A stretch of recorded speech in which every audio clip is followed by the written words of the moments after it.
Bonjour chers frères et sœurs, je vous salue, vous qui aimez l'histoire. Nous allons poursuivre la série de vidéos sur l'ouvrage de Sarwat Anis al-Asyouti intitulé Origine égyptienne du christianisme et de l'islam. Alors il écrit, à la période préhistorique, au 4e millénaire avant Jésus-Christ, la jambe gauche d'Osiris disloquée était censée se trouver à l'extrême sud de l'Égypte, là où les anciens Égyptiens plaçaient la source du Nil. C'est de la jambe gauche d'Osiris disloquée, ce Dieu bon et bienfaisant, que le Nil coulait pour assurer la vie aux deux pays, le nord et le sud. Cela veut dire quoi?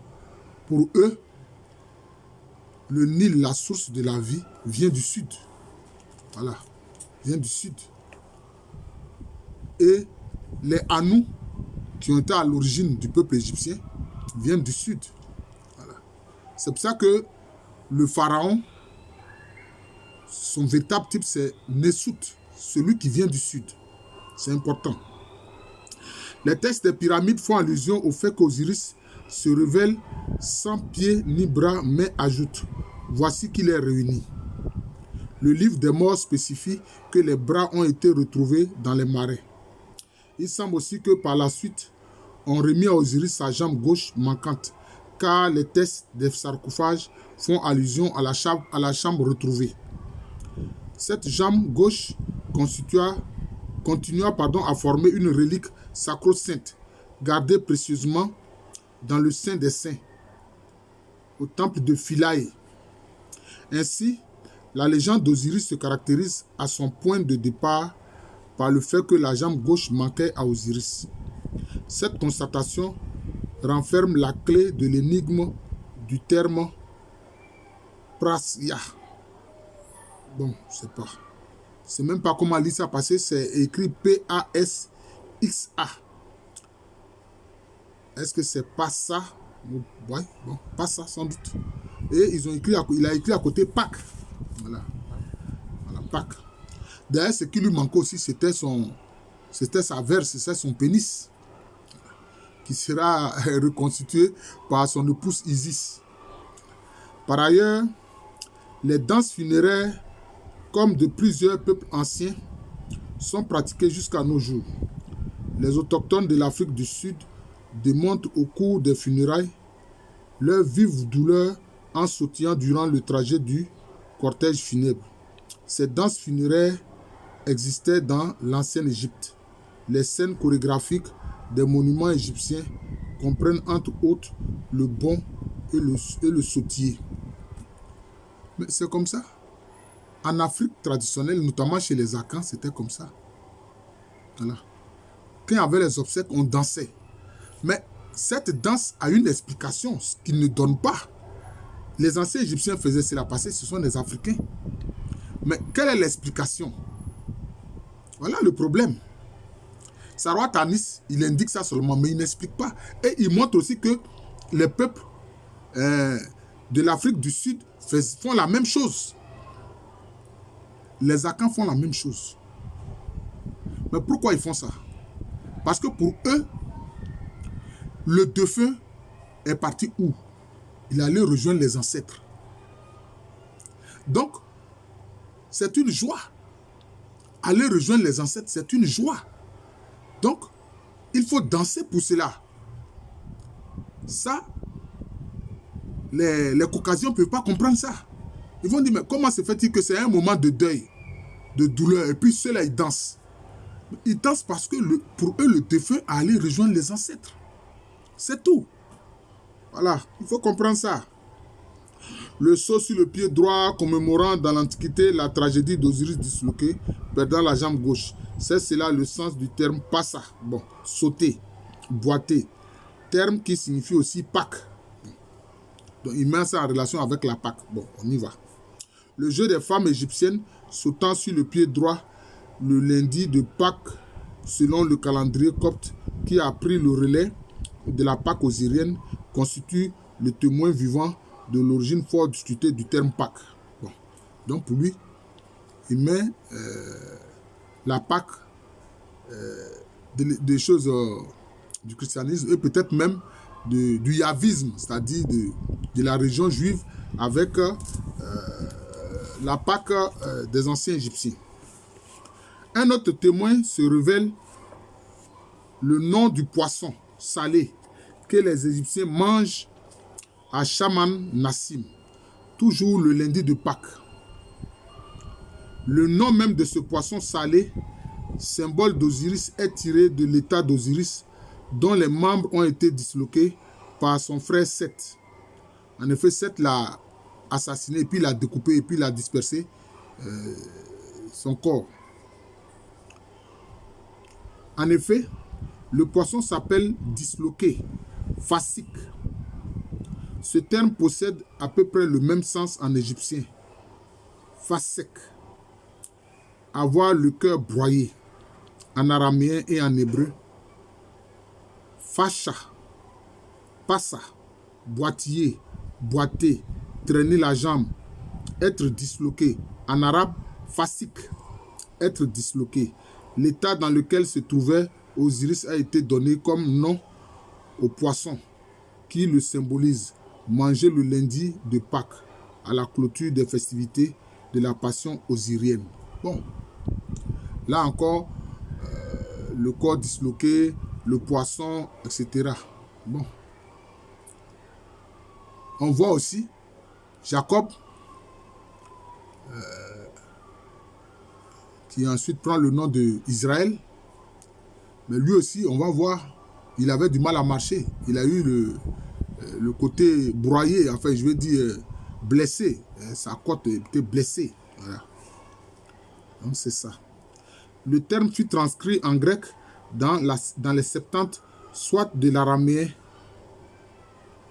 Pascha, soit directement de l'égyptien Fasek. Les mêmes phonèmes que dans le nom du poisson salé d'Osiris, Fasik. Bon. Là, c'est un lien linguistique. Voilà, un lien linguistique.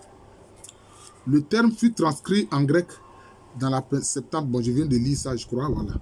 En somme, Fasek en égyptien a donné Fasca en araméen et en grec, d'où est tiré le terme français Pâques. Un fil direct lie la Pâque osirienne, le dieu disloqué, à la Pâque juive et à Pâque chrétienne. Bon, parce que on le voit, en fait, sur la Via Dolorosa, c'est-à-dire sur le chemin de douleur du Seigneur Jésus-Christ, mais en fait, il était frappé avec des lanières, avec au bout des clous. Donc, en fait, son corps entier a été déchiqueté. Son corps entier a été déchiqueté. Je crois qu'il y a un acteur américain qui a fait un film, La Passion du Christ, où vraiment là on voit combien est-ce que le corps du Christ, jusqu'à son arrivée à Golgotha, à sa crucifixion, son corps était totalement déchiqueté. Voilà, donc c'est cela. La Pâque juive, ça c'est un des titres que Sarwat Anis donne. Les rites égyptiens ont survécu chez divers peuples de manière différente selon les lois de l'adaptation et de l'acclimatation des idées et des croyances. Partout où le culte d'Osiris était en vigueur, il a laissé des traces indélébiles dans le rituel des fêtes, notamment chez les Berbères et les Hébreux. En Afrique du Nord, le culte d'Osiris s'était bien implanté, comme en témoigne l'archéologie. Plusieurs tribus de l'Atlas pratiquaient le sacrifice du bélier sacré, Boujloud. Le grand prêtre, après avoir écorché la victime, se couvrait la tête et les épaules de sa peau comme d'un manteau. Cela rappelle la statue d'Osiris mise dans la vache de bois pour communiquer au dieu défunt la nouvelle vie. Ce sacrifice chez les Berbères est nommé Tafaska. Ta en égyptien signifie la, 7. C'est-à-dire la et puis 7. Tafaska veut dire la fasca, le même mot qui désigne en égyptien Osiris disloqué, la Pâque. De plus, à Fès, Le défilé d'Ashura, fête au 10e jour, revêt un caractère typiquement osirien. Bon, je vais faire un petit commentaire. Le fait de la dislocation du corps d'Osiris, on dit quoi?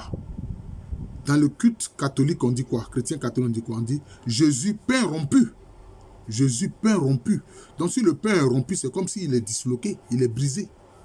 Vous voyez? Donc il y a quelque part un lien. Je l'avoue, je suis chrétien catholique, mais je constate que c'est ça. Jésus pain rompu. Donc c'est ça. Et puis maintenant, l'Ashura, ça c'est la fête qu'on voit notamment chez les chiites, notamment les chiites duodécimales ou duodécimaux, qui célèbrent, je peux dire, le martyre de l'imam Hussein, le petit-fils du prophète Muhammad, sallallahu alayhi wa sallam. Donc c'est de ça qu'il s'agit. Voilà. Donc bon, il y a quelques liens. Il y a quand même une continuité dans les cultures. Il faut savoir cela. La procession comporte 3 éléments foncièrement égyptiens. Une petite maison sur châssis dont le toit est en forme de coupole de tombe, illuminée à l'intérieur par des bougies. La coupole où est enseveli le corps divin d'Osiris. Une barque avec mât et cordage traînée sur roue.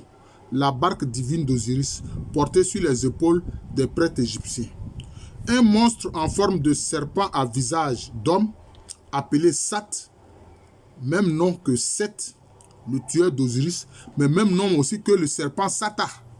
Voilà, le serpent Sata. Les femmes nord-africaines se lamentent, éclatent en sanglots, défont leurs nattes et se lacèrent le visage, comme faisaient les Égyptiennes à la mort d'Osiris. Ces femmes nord-africaines procèdent de nuit à l'enterrement d'une statuette symbolisant le héros Ashur, Osiris. Ouais, vous avez vu la fête des chiites Ashura, enfin la commémoration du martyre de l'imam Hussein. À l'aurore, des jeunes gens font irruption dans la tombe, déterrent la statuette et crient « Voici la pluie ». Les partisans d'Osiris récupèrent le corps divin. Osiris ressuscité régénère la vie. Vous voyez, les statuettes. J'ai fait une vidéo sur les statuettes en terre cuite. Notamment les statuettes même en général en Afrique. Voilà. Statuettes et statues en Afrique. Il y a l'ouvrage de Bernard de Grun qui en parle. J'ai fait une vidéo là-dessus. Vous pourrez regarder cette vidéo-là. Les populations africaines faisaient des statuettes, ou bien des statues pour honorer les ancêtres. Voilà les faits. Les Hébreux surtout, qui vécurent en Égypte plusieurs siècles, ne purent rester immunisés contre le rituel osirien. Voilà, ça c'est sûr qu'ils ont été influencés. D'où le lien entre Apis et puis le veau d'or. Voilà, c'est ça les faits. Les festivités juives renferment 2 rituels. Le sacrifice de l'animal, objet de la fête de la Pâque, Pessah, et le pain sans levain qui constitue la fête des Azimes appelée Massot. Ces 2 fêtes sont célébrées le 14 et le 15 avril, c'est-à-dire le mois de Nissan. Avril, c'est le mois de Nissan. L'opinion stéréotypée fait de la Pessah une fête pastorale, pré-mosaïque, c'est-à-dire avant Moïse, et des Massot, une fête agricole après l'installation en Canaan. Bon, vous voyez, les Hébreux par la suite vont faire des fêtes de moisson. Alors qu'à l'origine, ce sont des pasteurs, ce sont des éleveurs. Des éleveurs ne font pas des fêtes de moisson. Mais l'influence en Égypte a fait que quand ils sont retournés, quand ils sont partis au pays de Canaan, ils sont devenus agriculteurs pour certains. Et maintenant, ils célèbrent la fête des moissons. Mais chez les Akans, la fête, ce qu'on appelle improprement la fête des Ignames, qui marque l'année nouvelle, en fait, c'est une fête de moisson, mais particulièrement concernant la nouvelle Igname qui est récoltée, l'igname nouvelle. Voilà, c'est ça. À un moment donné de l'histoire, ces 2 fêtes auraient fusionné en une seule. Cette opinion est de plus en plus délaissée à l'heure actuelle, car rien ne prouve que Pessah soit une fête pastorale ou qu'au début, elle fut séparée des Massotes. Bon, si c'est... Bon. Pour élucider la nature de la Pâque juive, on a fait tout le tour du Moyen-Orient, de Canaan, de la Syrie et de la Babylonie jusqu'à l'Arabie et le Yémen, pour quémander chez les peuples anciens de pasteurs et d'agriculteurs quelques coutumes qui puissent dévoiler l'énigme de la Pâque juive. On a oublié l'Égypte, le pays où la Torah même situe l'origine de la Pâque. Voilà. La Pâque juive est une adaptation de la Pâque osirienne. Bon, ça c'est Sarwar Tanis qui l'affirme. Le même nom de la Pâque juive, comme nous venons de le voir, désigne l'état où se trouvait Osiris, le corps disloqué, sautant sur une jambe. Les prêtres de l'exil, ne sachant comment le mot Pâque en hébreu signifie sauter, boiter, être disloqué, dire que Yahvé sauta sur les toits d'une maison à une autre pour épargner les maisons des Israélites et frapper celles des Égyptiens.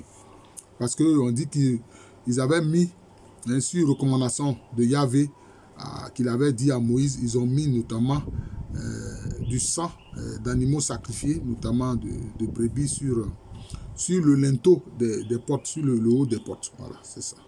En fait, il s'agit de la danse sacrée où l'on saute sur le pied droit en commémoration d'Osiris pendant, perdant la jambe gauche, danse encore vivante en Égypte le lundi de Pâques. Donc, voilà. Alors, nous allons nous arrêter là pour ne pas que la vidéo soit trop longue. Mais on voit quand même quelques liens. Il a donné des liens linguistiques. Il a donné... Ouais, je pense que les éléments forts, ce sont les liens linguistiques que Sarwar Tanis donne ici. Voilà. C'est ça. Je vous remercie. Je suis le professeur Alou Kwame René, professeur titulaire d'histoire à l'université Félix Houphouët-Boigny, université qui est à Abidjan, c'est en Côte d'Ivoire, un pays situé en Afrique de l'Ouest. Jean Bourdil, voilà, je poursuis la série de vidéos de l'ouvrage de Sarwar Tanis Al-Assiouti. Voilà. Je ne vais pas l'arrêter à cause de tes propos déplacés et injurieux. Je salue tout le monde. J'enseigne à l'université Félix Houphouët-Boigny, université qui est à Abidjan, c'est en Côte d'Ivoire, un pays situé en Afrique de l'Ouest. Merci encore et bonne journée à tous.